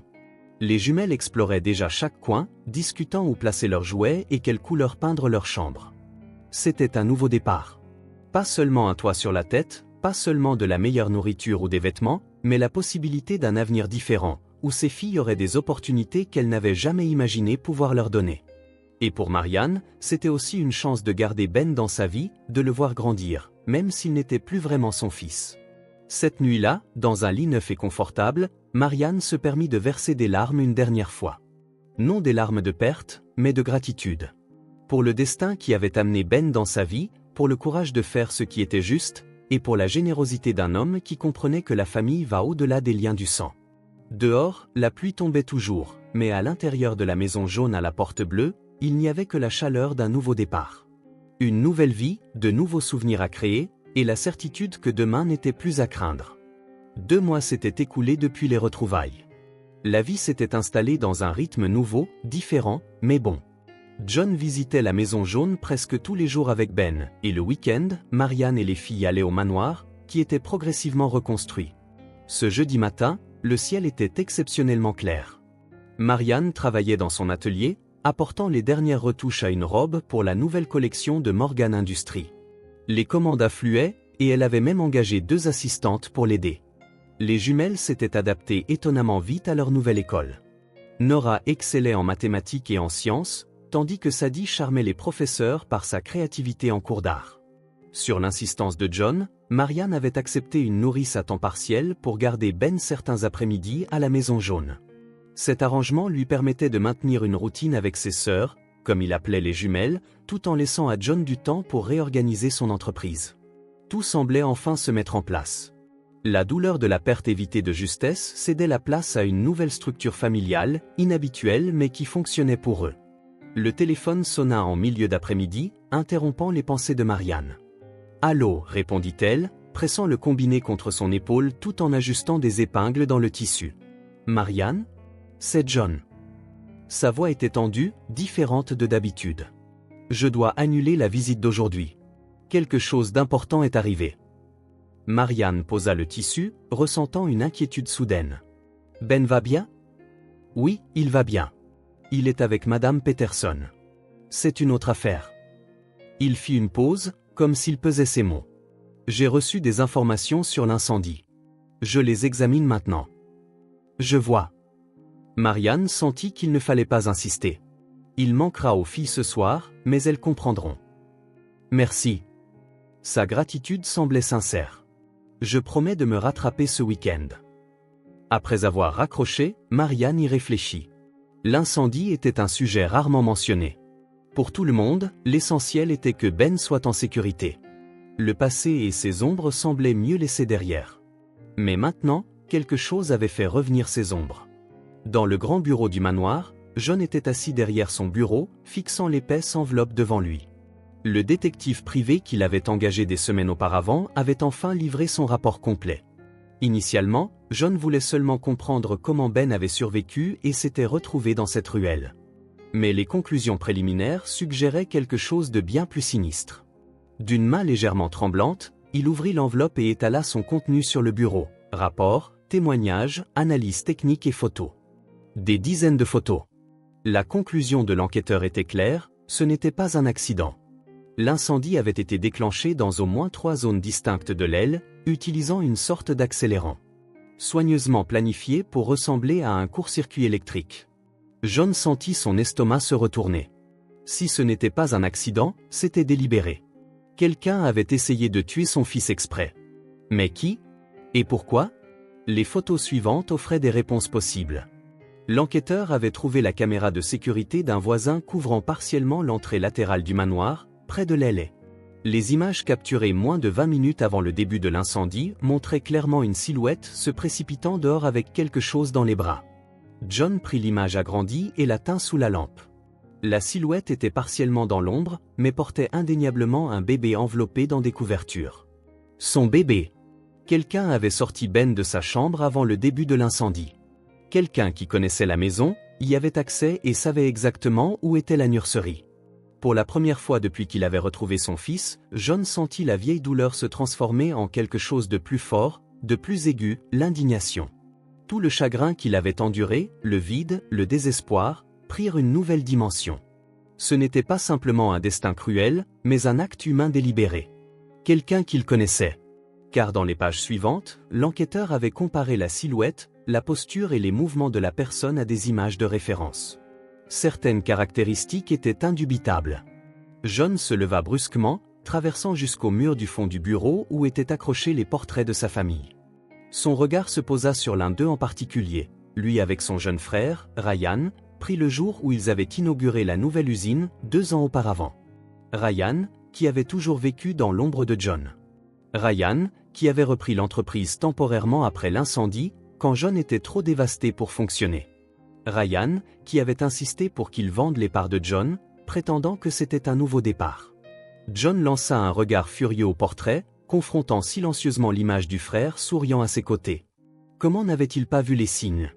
Ils étaient tous là, la précipitation avec la paperasse, les suggestions voilées que Ben était peut-être vraiment parti, la pression pour assumer plus de contrôle sur l'entreprise.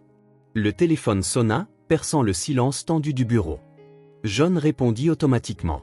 « Monsieur Morgan ?» C'était la voix de l'enquêteur. « J'ai trouvé autre chose. Vous devez voir. »« Qu'est-ce que c'est ?»« Je préfère vous montrer en personne. Cela concerne ce bâtiment abandonné près du canal, où la femme a trouvé votre fils. » John sentit un frisson lui remonter l'échine. « Je serai à votre bureau dans une demi-heure. » Il raccrocha et prit son manteau, rangeant soigneusement le rapport dans sa mallette. Avant de partir, il jeta un dernier regard au portrait sur le mur. Le visage de son frère semblait maintenant déformé, comme vu à travers un verre brisé. D'un mouvement rapide, John retourna le portrait face au mur. Il ne pouvait supporter de le regarder avant de tout savoir. Le bureau de l'enquêteur était au centre-ville, dans un vieux bâtiment en briques rouges. C'était un homme d'âge mûr nommé Cooper, un ancien policier connu pour être minutieux et discret, des qualités que John appréciait plus que jamais. « Monsieur Morgan, merci d'être venu si vite, » dit Cooper en le saluant à la porte. « Asseyez-vous, s'il vous plaît. » Le bureau était spartiate. Un bureau en bois, quelques classeurs, un téléphone. Au mur, seulement son diplôme et sa licence. Pas de photos personnelles ni de décoration. « Qu'avez-vous trouvé ?» demanda John, allant droit au but. Cooper ouvrit un tiroir et sortit une petite enveloppe. « Après avoir identifié cette silhouette sur les images de sécurité du manoir, j'ai décidé d'enquêter sur la zone où votre fils a été trouvé. Cette ruelle est à moins de 2 km d'un entrepôt supposément abandonné ayant appartenu autrefois à Morgan Industries. » John acquiesça. Il se souvenait de cette propriété, une vieille unité de stockage que l'entreprise avait vendue quand elle n'en avait plus besoin. Il s'avère que l'entrepôt n'est pas aussi abandonné qu'il y paraît, continua Cooper. Il a été utilisé ces derniers mois. Et devinez par qui ? Sans attendre de réponse, il fit glisser une photographie sur le bureau. John la prit, les mains crispées. C'était une photo prise en vision nocturne, à distance, mais assez nette. Ryan entrant dans l'entrepôt, regardant autour de lui furtivement. L'horodatage indique 2 jours avant l'incendie, précisa Cooper. John sentit de la glace dans ses veines. Il y a plus, poursuivit l'enquêteur en plaçant une autre photo devant lui. Celle-ci a été prise à l'intérieur de l'entrepôt, hier. C'était risqué d'entrer, mais ça en valait la peine. L'image montrait une pièce improvisée à l'arrière de l'entrepôt, un simple berceau, quelques jouets d'enfants et une chaise. Un calendrier était accroché au mur, certaines dates marquées. Il avait tout prévu, murmura John, la voix rauque de choc. Il a sorti Ben de sa chambre, déclenché l'incendie et avait l'intention de le garder caché ici. D'après ce que je peux dire, oui, acquiesça Cooper. Mais quelque chose a mal tourné. Peut-être que le bébé pleurait trop, peut-être qu'il a été repéré. Quoi qu'il en soit, il a dû se débarrasser rapidement de l'enfant et la laisser dans la ruelle, espérant probablement que personne ne le trouverait vivant. L'esprit de John s'emballa, reconstituant ce puzzle horrifiant. « Pourquoi ?» demanda-t-il, plus pour lui-même que pour Cooper. « Pourquoi Ryan ferait-il ça ?» L'enquêteur fit glisser un autre document devant lui, une copie du testament de John. « Comme je le soupçonnais. Votre femme décédée, s'il vous arrivait quelque chose, votre fils hérite de tout. Si vous mouriez tous les deux, votre frère est le suivant sur la liste. » Cooper fit une pause significative. « Et qui serait le tuteur légal de Ben s'il vous arrivait quelque chose ?» John ferma les yeux, bien qu'il connût déjà la réponse. « Ryan. » »« Exactement. Votre frère avait beaucoup à gagner si votre fils disparaissait et que vous, accablé par le chagrin, vous retiriez de la direction de l'entreprise. Ce qui est précisément ce qui s'est passé. » John sentit une vague de nausée. Son propre frère avait orchestré cela. Il avait planifié le meurtre d'un bébé innocent, son propre neveu, pour l'argent et le pouvoir. « Que comptez-vous faire maintenant, monsieur Morgan ?» demanda Cooper, observant attentivement sa réaction. John inspira profondément, essayant d'ordonner ses pensées chaotiques. « J'ai besoin de preuves solides. Quelque chose que la police ne peut ignorer. »« Je m'en occupe, » promit Cooper. « J'ai un contact à la police scientifique qui peut rouvrir l'enquête sur l'incendie avec ses nouvelles découvertes. Je surveille également votre frère. S'il retourne à l'entrepôt, nous aurons plus de preuves. » John acquiesça, une froide détermination remplaçant le choc initial. « Continuez. Je veux tout documenter et légal. Quand nous confronterons Ryan, je ne veux aucune échappatoire. » Il quitta le bureau de Cooper, hébété. La journée qui avait commencé si paisiblement était maintenant enveloppée dans les ombres les plus sombres du passé. Des ombres au visage familier. Il retourna au manoir en silence, serrant le volant avec une force inutile. Sur le siège passager, le dossier contenant le rapport semblait couvé, comme s'il contenait non seulement du papier mais des braises de l'incendie qui avait failli détruire sa vie. De retour dans son bureau, il trouva un message de sa secrétaire. Ryan avait appelé, voulant discuter de contrat d'usine. Il serait au siège principal de l'entreprise à 9 h le lendemain matin, attendant John là-bas. John froissa la note dans sa main. Oui, ils se rencontreraient. Mais ce ne serait pas pour parler de contrat. Il marcha vers la grande fenêtre surplombant le jardin.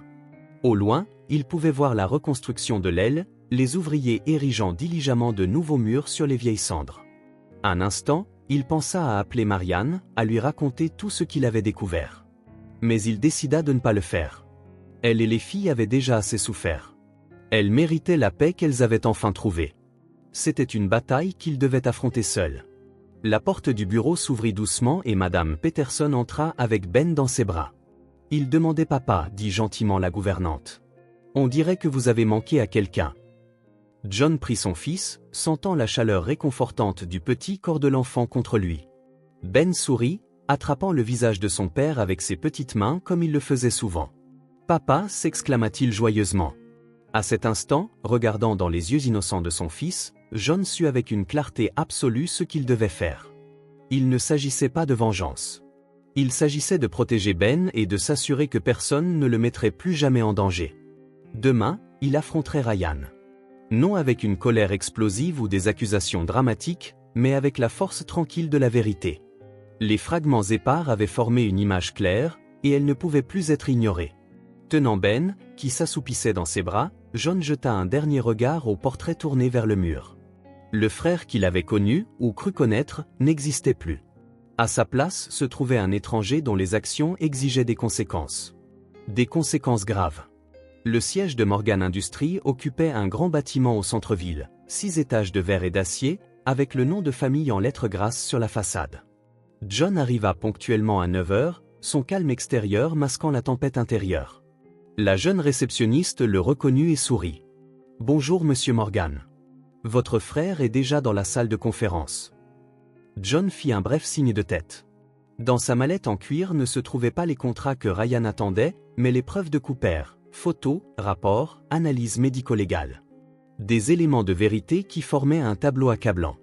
En allant vers l'ascenseur, John aperçut son reflet dans les porte-polis. Il était calme, étonnamment. La nuit précédente avait été longue, remplie de décisions difficiles. Il avait conclu qu'il ne laisserait pas la haine le consumeur. Ben était vivant et en sécurité, c'était tout ce qui comptait vraiment.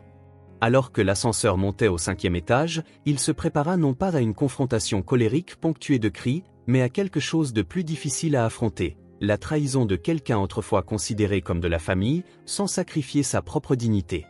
Ryan se tenait près de la fenêtre de la salle de conférence, contemplant la ville. Il se retourna quand la porte s'ouvrit, arborant un sourire confiant. « John, content de te voir. » Il s'avança, les bras ouverts pour une étreinte. John ne répondit pas. « Je pensais que tu ne venais pas. »« Pourquoi ne serais-je pas venu ?» demanda John, la voix égale. « Eh bien, tu as été si occupé avec le garçon ces derniers temps. » Ryan haussa les épaules, retournant à sa place près de la table. « Tu n'apparais presque plus au bureau. » John posa sa mallette sur la table mais ne l'ouvrit pas. « Ben va bien, merci de demander. » Un silence gêné tomba. Ryan sembla sentir que quelque chose n'allait pas, mais garda un sourire poli, bien qu'il n'atteignît pas ses yeux. « On parle contrat alors ? La proposition chinoise est prometteuse, mais je pense qu'on peut négocier de meilleures conditions si. » « Je ne suis pas ici pour parler contrat, Ryan, interrompit John, le ton inchangé. Ryan fronça les sourcils, un éclair d'anxiété traversant ses traits. « Non ? Alors pourquoi ?» John ouvrit sa mallette et fit glisser la première photo sur la table, l'image de la caméra de sécurité montrant une silhouette sombre quittant le manoir en berçant un bébé. « Tu reconnais ?» demanda John, la voix dénuée d'accusation. « Juste une question. » Le visage de Ryan pâlit visiblement. Ses yeux se posèrent sur la photo, puis se détournèrent vivement, comme si regarder pouvait l'incriminer. « Qu'est-ce que c'est que ça ? Je ne vois rien sur cette image floue. » John fit glisser la photo suivante, Ryan entrant dans l'entrepôt abandonné 2 jours avant l'incendie. Et celle-ci? Plus claire maintenant? Ryan sauta sur ses pieds, manquant de renverser sa chaise. Où as-tu eu ça? M'espionnes-tu? Non, dit calmement John. J'enquête sur l'incendie qui a failli tuer mon fils. L'incendie que tu as déclenché. Ryan laissa échapper un rire forcé et rauque. C'est insensé. Pourquoi ferais-je une chose pareille? En réponse, John plaça son testament sur la table, les clauses pertinentes surlignées. Parce que si j'étais brisé par le chagrin et que Ben était mort, tu hériterais de tout. L'entreprise, la propriété, la fortune. Ryan passa une main dans ses cheveux, un geste que John connaissait depuis l'enfance. Il faisait toujours ça quand il était coincé. Tu es fou. Tu es encore traumatisé. John resta calme, continuant de présenter les preuves, le rapport médico-légal montrant que l'incendie était criminel, l'analyse d'experts correspondant aux traits physiques de la silhouette avec ceux de Ryan, les photos de la pièce improvisée dans l'entrepôt où il avait prévu de garder Ben. À chaque élément, la posture de Ryan s'effondra, passant d'indigné à défensif, de défensif à piégé. Ses yeux balayèrent la pièce, cherchant désespérément une issue. Pourquoi ne pas simplement le tuer? Demanda John, incapable de cacher un tremblement dans sa voix. Pourquoi le garder en vie? Ryan s'affaissa sur une chaise, sa façade s'effondrant enfin complètement. Je n'ai jamais voulu faire de mal au gamin, marmonna-t-il, passant une main sur son visage. Je voulais juste que tu crois qu'il était mort. Pour que tu te retires de l'entreprise. Et après, quand tu t'en serais remis, ou que tu continuerais à chercher. Ryan haussa les épaules pathétiquement. J'aurais eu assez de temps pour prendre le contrôle. J'aurais trouvé une explication quelconque. John ferma les yeux, absorbant la cruauté calculée de ce plan. Quand il les rouvrit, son regard ne contenait aucune colère, seulement une profonde déception irrévocable. Qu'est-ce qui a mal tourné? Il n'arrêtait pas de pleurer, avoua Ryan, fixant ses mains. Quelqu'un aurait pu entendre. Il fallait le faire taire. Mais je n'ai pas pu. Alors je l'ai laissé dans la ruelle, pensant que personne ne le trouverait à temps. La poitrine de John se serra à la pensée de son petit-fils sans défense, abandonné dans cette ruelle sombre. Il imagina Marianne et ses filles, le miracle de leur arrivée juste au bon moment. « Savais-tu qu'il avait survécu » demanda John, bien qu'il devinât déjà la réponse. Ryan acquiesça lentement. « Quand tu as annoncé que tu l'avais retrouvé, c'était un cauchemar. J'ai essayé de me convaincre que c'était un autre bébé, mais j'ai vu les photos dans les journaux. Et pourtant tu n'as rien dit. Tu t'es tenu à ton plan. Qu'est-ce que je pouvais faire d'autre? Avouez, cracha amèrement Ryan. J'étais déjà trop engagé. John se leva, rassemblant les documents dans sa mallette. Tu sais ce qui fait le plus mal? Je t'aurais tout partagé. Si tu avais besoin d'argent, de pouvoir, de reconnaissance, tu n'avais qu'à demander. Tu ne comprendrais jamais, murmura Ryan, l'amertume brillant dans ses yeux. Tu as toujours été le Golden Boy. Le fils parfait. L'héritier légitime. J'étais juste une ombre. John secoua la tête, refusant de se laisser entraîner dans l'apitoiement. C'était tes choix, Fren. À cet instant, la porte de la salle de conférence s'ouvrit. Cooper entra, accompagné de 2 policiers en civil. Ryan pâlit en les voyant. Qu'est-ce que c'est? Exigea-t-il, bien que ce fût évident. La justice, répondit simplement John. J'ai donné toutes les preuves aux autorités hier soir. Ils ont un mandat d'arrêt contre toi. Alors que les policiers s'avancèrent vers Ryan, lui lisant ses droits, John resta immobile, le visage un masque impassible cachant sa douleur face à cette trahison. Ryan résista d'abord avec colère, puis supplia, « John, s'il te plaît. Nous sommes frères. De la famille. Tu ne peux pas me faire ça. » Tu as laissé mon fils mourir, dit John doucement mais avec résolution. Tu as orchestré ma chute. La famille, c'est bien plus que le sang, Ryan. C'est la loyauté, l'amour, la protection. Pas la destruction. Alors que les policiers commençaient à emmener Ryan, John s'avança, non pour intervenir, mais pour dire une dernière chose. Tu as essayé d'éteindre une vie, dit-il doucement. Mais elles l'ont ramené. Ainsi que tout ce que je suis. Ryan ne répondit pas, un tumulte de colère et de honte dans ses yeux alors qu'on le sortait de la pièce. Cooper resta en arrière, regardant John avec respect. « Êtes-vous sûr de vouloir garder la presse à l'écart de ça » demanda-t-il. « Ce serait peut-être plus facile au procès si l'opinion publique est de votre côté. » John secoua la tête. Je ne veux pas de cirque ni de scandale. Je veux la justice, pas la vengeance. Il fit une pause, pensant à Ben, Marianne et les filles. Il y a eu assez de destruction. Maintenant, il est temps de reconstruire. Cooper acquiesça avec compréhension. Comme vous voulez. Je ferai de mon mieux pour garder cela discret. Le juge a déjà accepté de sceller l'affaire étant donné qu'un mineur est impliqué. Merci Cooper. Pour tout. Laissé seul dans la salle de conférence, John alla à la fenêtre. En bas, il pouvait voir la voiture de police s'éloigner, emmenant son frère. Ou l'étranger que son frère était devenu. Il n'y avait aucun triomphe dans cet instant, aucun soulagement. Seulement la certitude d'avoir fait ce qu'il fallait. Et peut-être une petite lueur de paix. Il pensa à comment il expliquerait tout cela à Marianne. Elle méritait de savoir la vérité, tout comme les filles, bien qu'il dût choisir ses mots avec soin. Il décida qu'il parlerait d'abord à Marianne, ce soir-là, une fois les enfants endormis. Son téléphone vibra. C'était elle, presque comme si ses pensées l'avaient appelé. « Allô John ? Tout va bien ?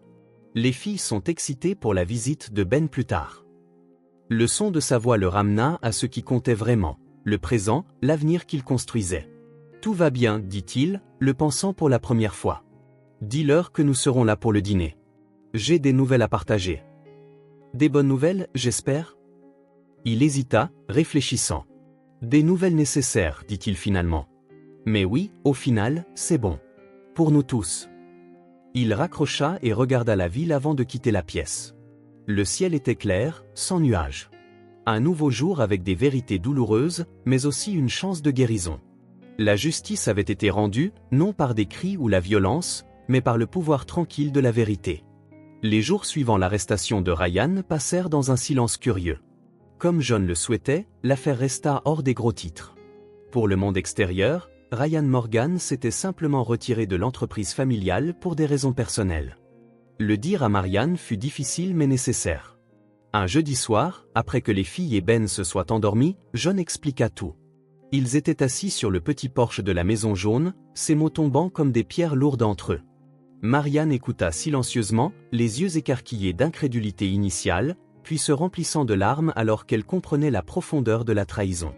Quand John eut fini, elle lui tint simplement la main longtemps, sans parler. Il n'y avait pas de mots adéquats. Les filles n'ont pas besoin des détails, dit enfin Marianne. Elles sont trop jeunes pour comprendre quelque chose d'aussi sombre. John acquiesça. Pour Sadie et Nora, il suffirait de dire que l'oncle Ryan était parti et ne reviendrait pas avant longtemps. 2 semaines s'étaient écoulées depuis cette soirée. La vie trouva un rythme plus léger, comme si la dernière ombre restante avait enfin été bannie. La reconstruction du manoir était presque terminée. L'entreprise prospérait sous la direction renouvelée de John, maintenant plus équilibrée avec sa vie de famille et la maison jaune. La maison jaune était devenue bien plus qu'un simple foyer pour Marianne et ses filles. Elle était devenue une deuxième maison pour Ben, d'une certaine manière, même pour John. Ce dimanche matin, le printemps était enfin arrivé pour de bon. Le jardin avait été couvert des fleurs que Nora et Sadie avaient plantées, guidées par un livre que John leur avait donné. L'arbre à la balançoire arborait de nouvelles feuilles d'un vert pâle. John se gara devant la maison, ressentant cette vague familière de contentement qu'il éprouvait toujours en venant ici.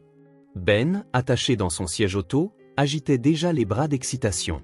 « Maison maman !» s'exclama-t-il, sa prononciation bien plus claire que quelques semaines auparavant. « Oui, fiston.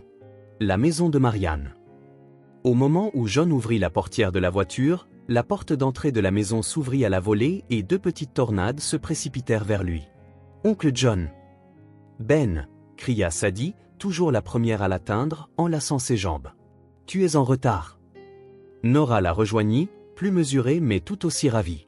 Elle commença immédiatement à détacher Ben de son siège. « Tu avais promis 10 heures et il est presque 11 heures. » John rit doucement, soulevant Sadie pendant que Nora soulevait Ben. La faute du trafic. Et un certain quelqu'un ne voulait pas prendre son bain ce matin. Ils entrèrent ensemble dans la maison, un défilé bruyant de rires et de bavardages. Marianne se tenait dans le salon, souriant à la scène. « Je croyais qu'on s'était mis d'accord pour 10 heures, Monsieur Morgan, taquina-t-elle. Pardonnez mon impardonnable retard, Madame Wilson, plaisanta John en retour avec une révérence exagérée, provoquant les rires des filles. En guise de pénitence, j'apporte des cadeaux. Il retourna vivement à la voiture, revenant avec une boîte de taille moyenne. Les jumelles tournèrent autour de lui, curieuses. « Ce sont les livres que nous avions promis », annonça John en ouvrant la boîte. À l'intérieur se trouvait une petite collection de livres pour enfants, vifs d'illustrations et aux textes simples pour les premiers lecteurs. Aussi, 2 jolis cahiers aux couvertures solides et un jeu de crayons de couleur. Les yeux des filles s'illuminèrent. Sadie prit un des livres, feuilletant les pages avec un soin respectueux. Nora passa la main sur le cahier, appréciant sa couverture. « C'est si joli, murmura-t-elle.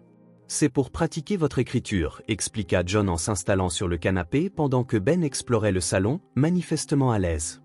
Votre mère m'a dit que vous vous débrouillez très bien à l'école. Je connais tout l'alphabet, annonça fièrement Sadie. Tu veux voir? Sans attendre de réponse, elle attrapa un des nouveaux crayons et un cahier, s'assit lourdement sur le tapis et tira la langue en signe de concentration alors qu'elle formait soigneusement les lettres. Nora s'approcha de John, le regard sérieux et contemplatif au-delà de ses 6 ans. « Merci pour les livres, dit-elle simplement. J'apprends à lire très vite. La maîtresse dit que je suis la meilleure de la classe. » Je ne suis pas surpris, répondit John, sincèrement impressionné par sa maturité. Marianne se tenait à l'embrasure de la cuisine, observant avec une douce expression. C'était surréaliste. Si quelqu'un lui avait dit 3 mois auparavant qu'elle vivrait dans cette maison, voyant ses filles interagir si naturellement avec l'un des hommes les plus influents de la ville. Sadie termina sa démonstration et apporta le cahier à John. « Regarde. J'ai écrit ton nom, le mien, celui de Nora, de maman et de Ben. » John examina son travail avec le sérieux approprié. Les lettres étaient irrégulières et parfois en miroir, mais parfaitement lisibles. Une chaleur se répandit dans sa poitrine. « C'est merveilleux, Sadie Loré. Tu deviens une grande écrivaine. » La fillette rayonna, courant le montrer à sa mère. Nora resta aux côtés de John, regardant Ben construire avec des blocs colorés sur le tapis. « Il aime vraiment venir ici, remarqua Nora. « Bien sûr qu'il aime. Vous êtes sa famille aussi. » Nora acquiesça comme si c'était évident. « À l'école, je leur ai dit que j'ai un petit frère, mais il ne vit pas avec nous. La maîtresse a trouvé ça étrange. Alors j'ai expliqué qu'une famille n'a pas besoin de vivre ensemble pour être une famille. Ce qui compte, c'est de tenir les uns aux autres. » John sentit une boule dans sa gorge. Parmi toutes les choses que sa richesse pouvait acheter, la simple sagesse de cet enfant n'en faisait pas partie. C'était un cadeau précieux. « Votre maîtresse a de la chance d'avoir une élève si brillante, réussit-il à dire, la voix chargée d'émotion. La matinée passa vite. Sadie et Nora montrèrent à tour de rôle à John leur dernière réussite à l'école, et il fut un public attentif, réagissant avec un enthousiasme sincère à chaque petit succès. Marianne prépara le déjeuner, un simple ragoût mais délicieux, accompagné de pain frais qu'elle avait acheté à la boulangerie voisine. Le repas fut animé, plein d'histoires et de rires, si différent des dîners formels et silencieux dont John se souvenait de sa propre éducation au manoir. Après le déjeuner, pendant que Ben s'assoupit dans les bras de Marianne, Sadie et Nora emmenèrent John dehors voir le jardin arrière où elles avaient planté un petit potager.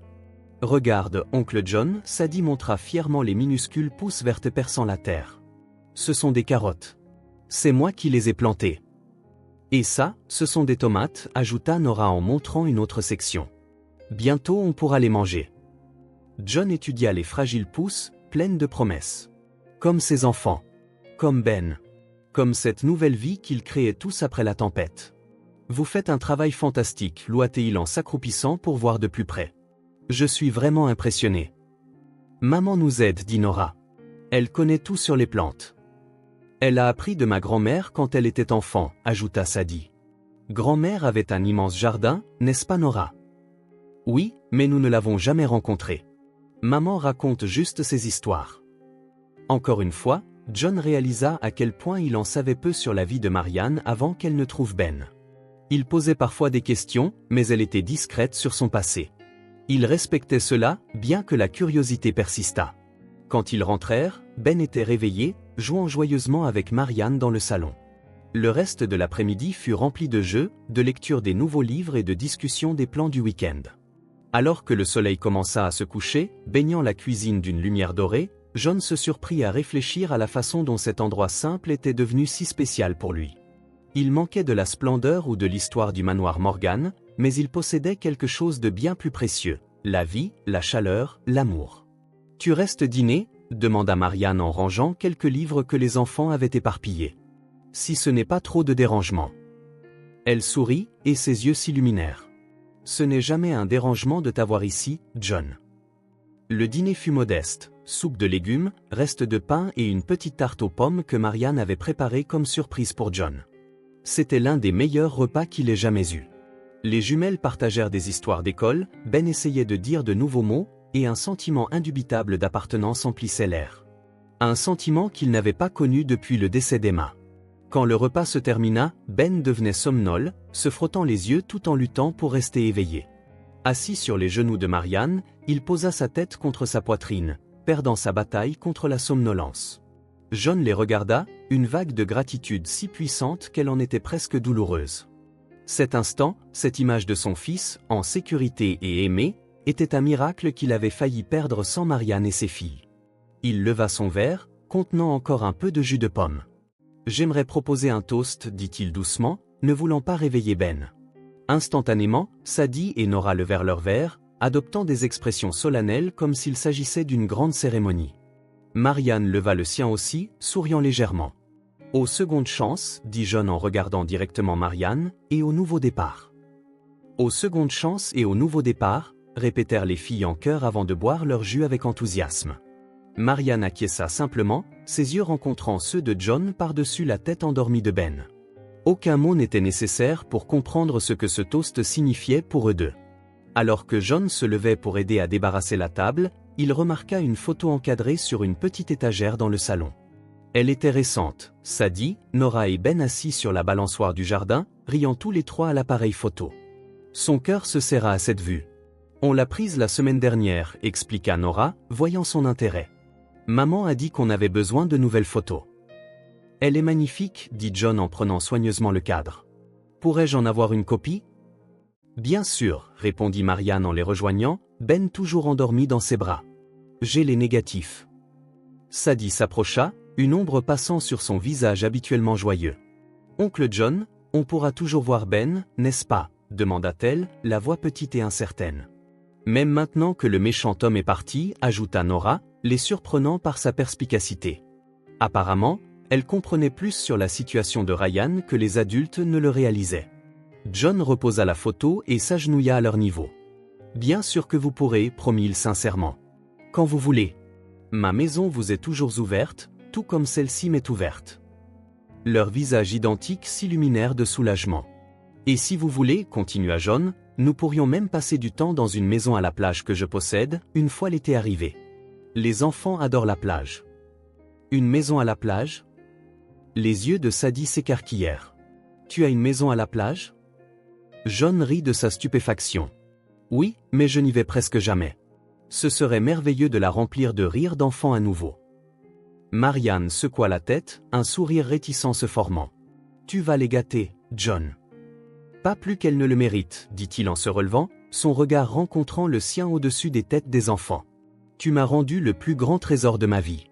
Rien de ce que je ferai ne sera jamais assez pour rembourser cela. » Un silence chargé d'émotion tomba, rompu seulement par la douce respiration de Ben. « Nous ne l'avons pas fait pour des remerciements, » dit enfin Marianne dans un quasi-murmure. « Nous l'avons fait par amour. » Juste comme ça.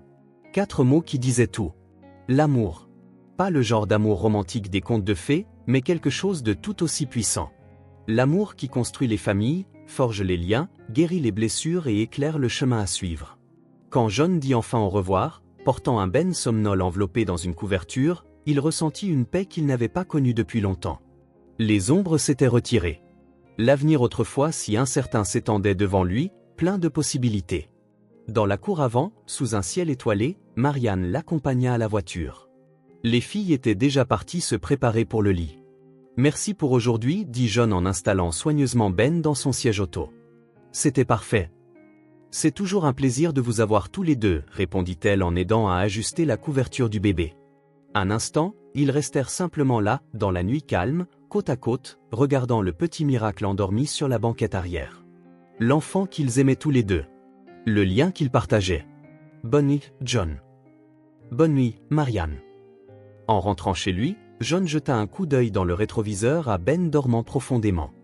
Il pensa aux jumelles, à leur sourire fier et leur bavardage excité. Il pensa à Marianne, sa force, sa générosité. Il avait tant perdu et tant gagné. Ils étaient tous heureux. Et à la fin, c'était tout ce qui comptait vraiment. Si cette histoire a touché votre cœur, abonnez-vous à la chaîne et activez les notifications pour ne pas manquer les prochaines. Laissez un like, car cela aide cette histoire à être recommandée à plus de personnes. On se voit dans la prochaine.